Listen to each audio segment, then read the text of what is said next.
Hey everyone, today we're diving into something that so many of us have, but maybe don't always see as a good thing. We're talking about the resilient, and I mean truly resilient, strength of sensitive minds. So let me just ask you, have you ever been told you're too sensitive or that you just cry too easily?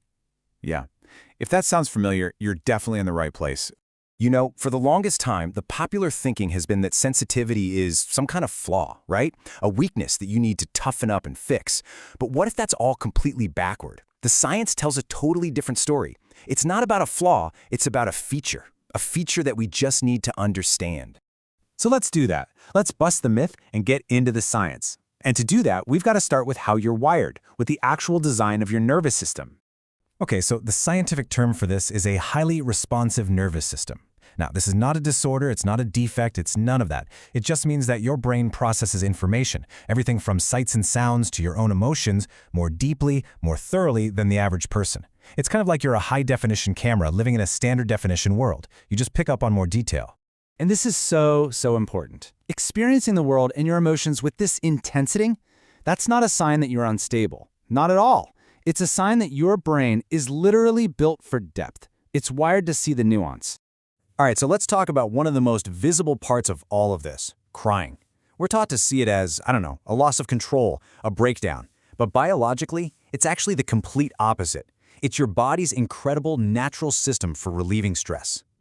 So what is really happening when you cry? Well, think about it like this.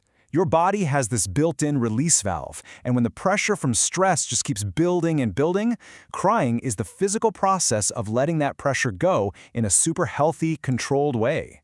And here's the wild biology behind it. See, when you're stressed out, your body is flooded with the stress hormone cortisol. Well, guess what? Emotional tears, the kind you cry when you're sad or overwhelmed, actually contain that cortisol. So when you have a good cry, you are literally washing stress out of your system. How amazing is that? So let's just reframe this right now. Crying is not a breakdown. It's a breakthrough. It's your body working perfectly to bring you back to balance. It's a recovery tool.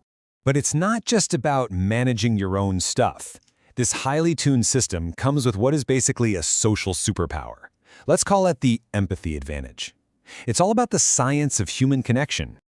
Okay, to get this, we have to talk about something called mirror neurons. These things are incredible. They're brain cells that fire up not just when you do something, but also when you watch someone else do that same thing. They're the reason you flinch when you see someone get hurt. They are the very foundation of empathy, of feeling what other people feel. And here's the kicker. The research strongly suggests that people with these highly responsive nervous systems, they tend to have stronger, more active mirror neuron responses. And that leads directly to a much higher capacity for empathy. You're not just guessing how someone feels. On a brain level, you're actually feeling a piece of it right along with them.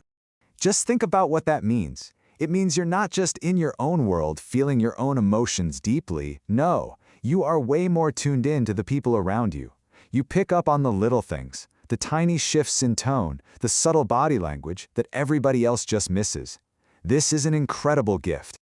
Okay, let's pull all of this together. It is time, once and for all, to reframe this trait, to stop seeing it as a weakness, and to finally recognize it for what it is, a source of deep, resilient strength. So, let's recap. What did we find out? That the very things that get mislabeled as being too sensitive are actually the hallmarks of a truly resilient mind. We're talking about a nervous system that experiences the world with incredible depth, a body with a natural, super effective way to handle stress, and a mind with a heightened capacity for empathy and connection. These aren't liabilities, people. They're assets. They are the very foundation for real mental stability. So, I want to leave you with this question. Maybe your whole life you've been told your sensitivity is something to get over, something to hide. But what if that's all wrong? What if your sensitivity is actually your secret superpower, the source of your strength, the wellspring of your connection to others? What if it's the best part of you?